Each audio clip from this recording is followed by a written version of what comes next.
Hello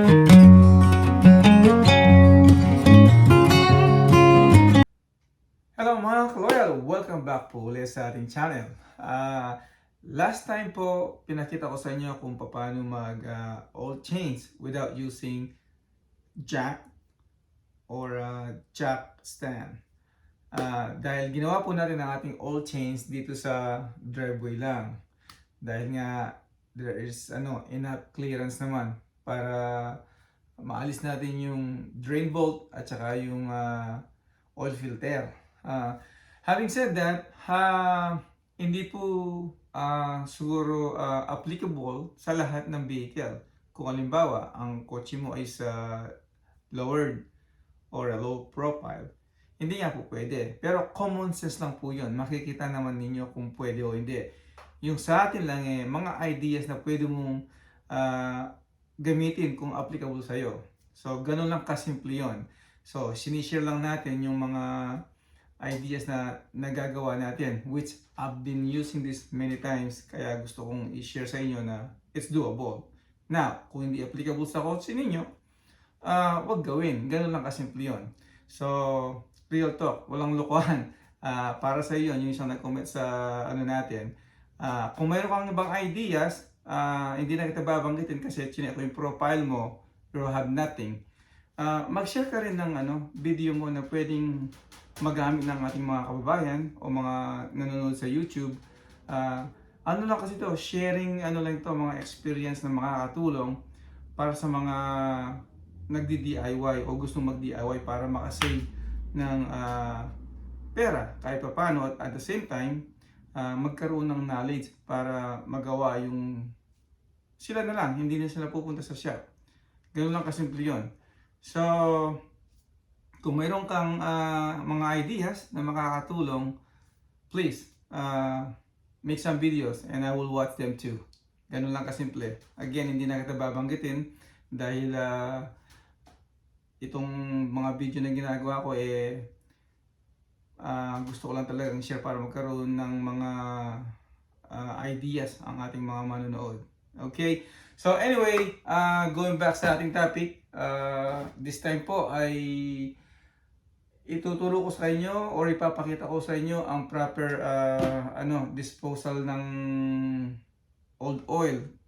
Kasi hindi po basa-basa dapat tinatapon yung oil. Hindi po maganda sa environment natin yon. So, itong mga oil na pinaggamitan ko po, dinadala ko sa local auto parts store namin dito. Tulad ng AutoZone, yun. Minsan sa O'Reilly. So, depende sa lugar ninyo kung ano yung mga auto parts store sa inyo na malapit. So, ganun lang po kasimple. Pagkatapos kong mag-oil change, para hindi natatambak dito sa garahe, o kung minsan kung napaparami na, dinadala ko po sa sa AutoZone. Kaya, yung pong gagawin natin ngayon, ipapakita ko sa inyo ang proper disposal ng old oil. Tara, ano pang hinihintay natin? Samahan niyo ako sa pagdadrive at dadalhin na natin itong mga old oil sa AutoZone.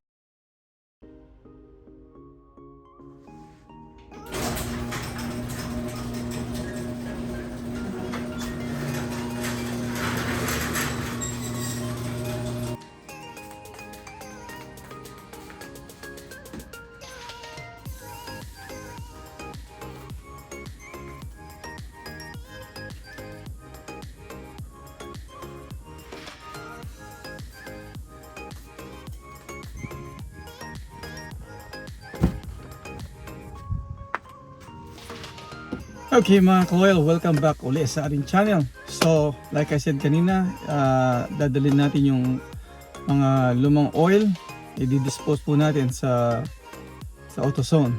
Tara, samahan niyo ako sa driving. Tara, let's!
Okay mga ka-loyal, eto na po yung AutoZone. Malapit lang po ang driving natin, kaya ayan sa bandang kaliwa.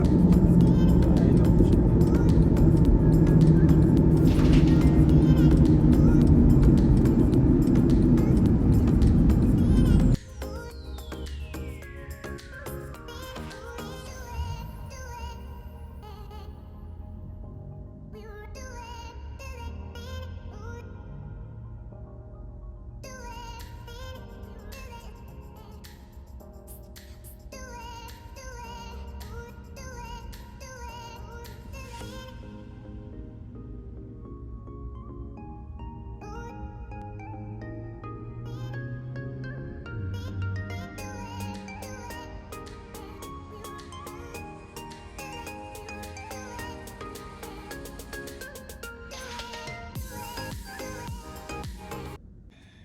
Ayun mga ka-loyal, nai-dump na po natin yung oil, pero yung container or yung gallon ibabalik nila sa'yo. Yung oil lang ang kukunin nila, pero okay na rin yun.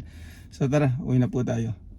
Ganun lang pala kadali na mag-dispose ng oil para hindi nakakalat sa garahe ninyo, o para hindi nyo tinatapon kung saan dahil nga po bawal, masama sa environment yun. Kaya that's how you dispose properly yung old oil po.